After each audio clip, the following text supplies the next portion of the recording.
Hi there, I'm that guy, and I'm going to be teaching you how to make Wisconsin-style Brandy Old-Fashions. Now, I've been reading this book for a while, and I'm going to dedicate this series to all the old-fashions in the book. So I think it'd be proper to start with one of my favorite types of old-fashions, the Wisconsin-style Brandy Old-Fashioned Sweet. Now, the thing that makes this old-fashioned very different from others is that instead of made with whiskey, it's made with brandy. And it's got a really good flavor to it. It almost tastes like a really sweet fruit punch. And even from there, the state of Wisconsin goes on different variations. But I'll just show you how to make it and I'll explain more as I'm enjoying it. So the first thing we're going to need to get here is we're going to need tools. We are going to need a muddler. This is probably one of the most important tools at making an old-fashioned. You want this tip stained red as a cherry. And it adds the extra flavor. Plus, it gives you veteran status on its use. That means you know what you're doing. You don't see this thing stained? You should ask someone else to make it an old-fashioned. Second thing is, pretty clean cut and clear, a knife. Now I'm talking a nice sharp one, not the old butter knife out of the kitchen. I'm talking something sharp enough to shave with. And the second, a device for measuring all your liquor. And this is a pretty standard bar tool. Now we'll get down to the ingredients. The old-fashioned is made with several different types of oranges, but Wisconsin style calls for a navel orange. Typically, there are other oranges like car orange.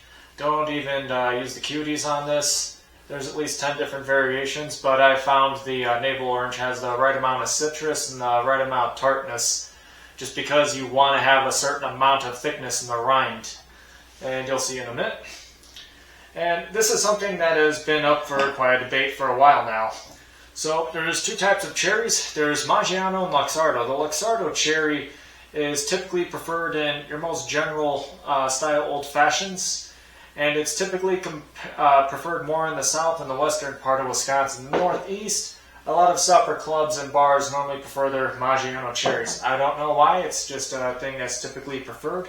Some people will use the Grenadine and cherry juice that I have right here. You can pick this up at just about any store. Now that we got the cherries out of the way, you can't make an old-fashioned without this. This is just Angostura Bitters. You can pick this up at just about any liquor store or grocery store, or if you live in Wisconsin, you probably could pick it up at your local gas station down the street. And Sprite or 7-Up, there's really no preference. It depends what place you go to. Some have Coca-Cola, some have Pepsi products, but I just prefer Sprite. And the very last thing you're going to need is some sugar cubes. The old-fashioned cube kind. I'm not talking about like the old powder bag your parents have sitting up in the cabinet over there your mom uses to bake cakes with. You need the actual cube sugar, and you need this for measurement and muddle purposes. Do not skimp on this. The reason I'm showing you this way is because it's made a very specific way. And who can forget the least, the Korbel Brandy. Depending on what part of the state you are in, northeast will typically prefer Korbel Brandy, especially at supper clubs. You go more to the west, they tend to like E&J with a lot of brandy, old-fashions, typically places like Ashland. And I'm making more of the way that's more common around the Rhinelander and Eagle River, Minocqua area. Go Nider County. Alright, now let's get started. The very first thing you're going to do is you're going to take your navel orange and start slicing. You are going to quarter the orange, which means you're going to cut in a half, and then out of that half, you're going to cut another half, which mathematically is 1/4. Alright, now with clean washed hands that I did before this video, I'm going to peel the rind back. Some bars might have already done this prior in prepping. You're going to put that rind into your glass. Then you are going to take 1 sugar cube. Going to put the orange aside. Normally it's preferred that you would put this on a toothpick along with the Maraschino cherry, but I'm kind of a messy Marvin and I can't find my dash gun toothpicks in my junk drawer. So, we can put the cherry in. It's very important you don't smash the cherry when muddling. You want just enough in the bottom, just so it coats the bottom. Just enough. You don't want to put excess of this. Now, the very next thing, before you start muddling, you're going to want to put your Angostura Bitters. 4 to 5 dashes. 1, 2, 3, 4, 5. Alright. Now it is time to start muddling. Kick the cherry out of the way, put the cube on top. Now the trick is with this, you want to just lightly press and work the sugars into the rind. You don't want to smash it because it can make some really bitter agents. Typically for this type of drink you will want an orange, preferably the Navel. The bigger the better, with a nice thick rind for that flavor purposes. Okay, now that we got a nice good muddle going on here, put this aside.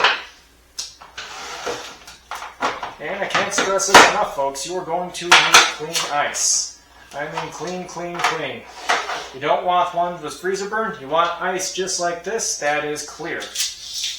These are small cubes. You want to put either 3 medium small cubes or 5 small micro-sized cubes like this.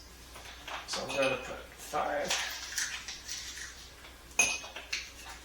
Of course, if you were at a bar, they'd probably just take a shovel and not manage counting this out anyways.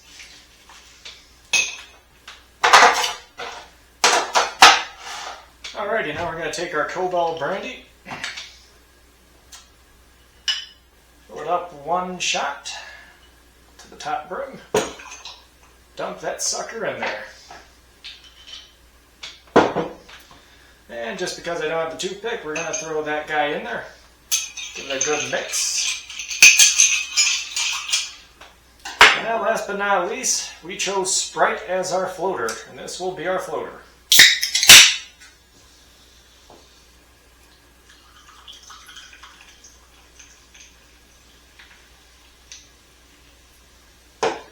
And there you have it, folks. A Wisconsin-style Brandy Old-Fashion. Now let's give this thing a try.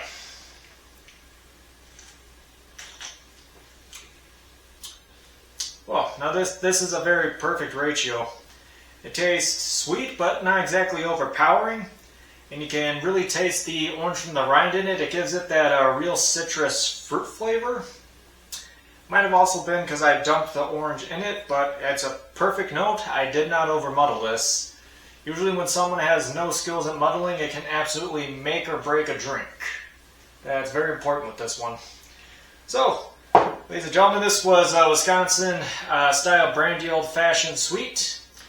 And I would like any requests or comments in the comment box below. Please subscribe, follow me more. And together we'll get through this entire book, and I'll try and make just about every damn gun old-fashioned style in the country.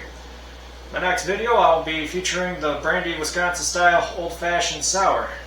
Only real difference is it's just a floater with grapefruit juice, and I'm going to give it a try with the Luckey cherries for flavor profile difference. Follow, like, and comment for more.